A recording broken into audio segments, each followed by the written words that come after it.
It is meant to be one of the happiest times in your life, but for soon-to-be parents Stephanie Dirick and Ryan Holman, it's been a journey riddled with hurdles. So Steph found out she was unable to carry a baby when she was diagnosed with cancer 7 years ago.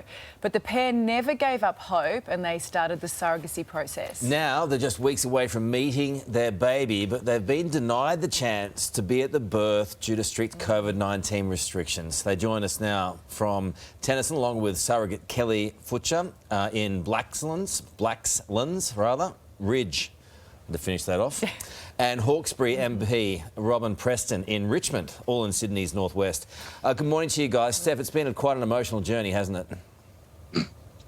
Yeah, it's been an incredibly emotional time, and at the moment we're feeling pretty disheartened. It feels like it's been such a long journey together to get to this point, and we feel like our right to be present at the birth of our child and to take care of our baby directly after the birth could be taken away from us. And so yeah.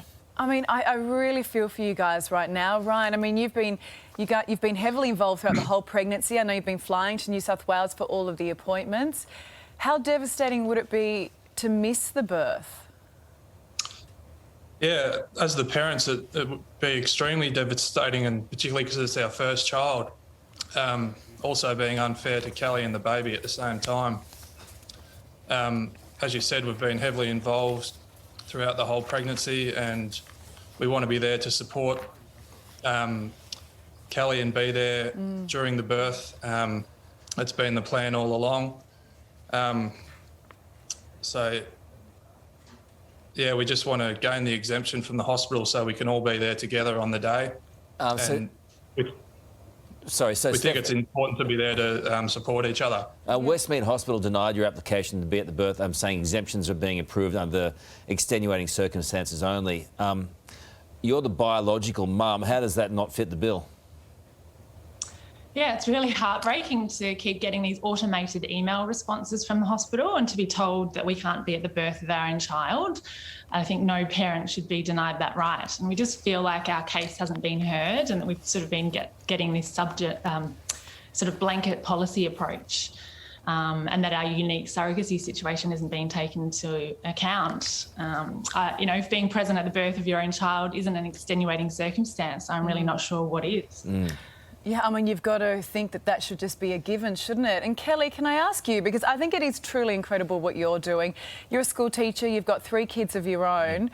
What's your biggest concern if Steph and Ryan can't be there for such a precious moment? Well, we've all got a birth plan and, obviously that's flexible, but it might sound selfish, but what really concerns me is the emotional toll that it's going to take on me post-birth. Like, who am I meant to give this gooey newborn to for skin-to-skin contact if the mother can't be there? Who's going to be in the room to take on that role? And if medically the baby needs decisions to be made, the parents should be there to make those decisions.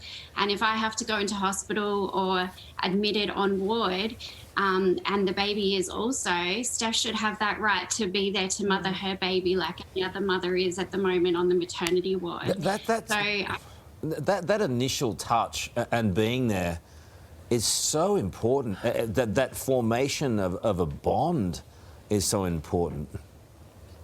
Absolutely, and it's not fair to put that back onto myself or my husband to step in that role. That, it's not my child. Yes, I've carried it for nearly 9 months, but it's not fair on me emotionally to have to go through that and care for this child for 6 hours, 24 hours.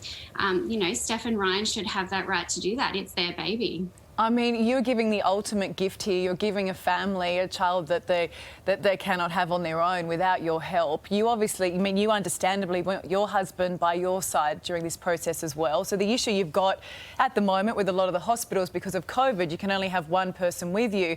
Robin, as the local MP, I know that you're currently helping these guys. What changes need to happen here, and can you help push through an exemption so that we can have the biological parents present for the birth of their baby? And listen, what you're saying is not unusual for every parent out there that's mums that are about to give birth. Parents-to-be want certainty and clarity. And the rules are muddied because it's being left to the local health district to make the decision. So it's a bit like the luck of the draw, depending on the local health district and their rules and regulations. What I'm hearing is mums-to-be want the right to have their parent, their partner with them, so that the parents are in the birthing room. And if we had that as a blanket approach for all hospitals who are caught in this lockdown catchment, so that's Greater Sydney, Shell Harbour, Wollongong, Central Coast and Blue Mountains, all the hospitals that fall into that, if they have clear guidelines from the government to say that parents are allowed to be at the birth, it's such an important time. I'm a mother of two. I know how precious it is at that time to share that with the parents. And you've got two families here who are self-isolating. They're happy to do COVID testing on a regular basis. All they want is for them to be at the birth in the most, possible way that they can comply with all the COVID regulations that would be required. But let's have a blanket approach so that every mum-to-be has certainty, because one of the greatest things that you don't want to cause for a pregnant mum is anxiety, which also can cause high blood pressure. That's really bad for the mum-to-be and for the pending birth. So we want to give that clarity. We do have to move. I'm so sorry. We hope this is all resolved very quickly. But Steph and Ryan, what will it mean to you? It'll mean the world to us, and to think that it might be taken away is quite disheartening and devastating.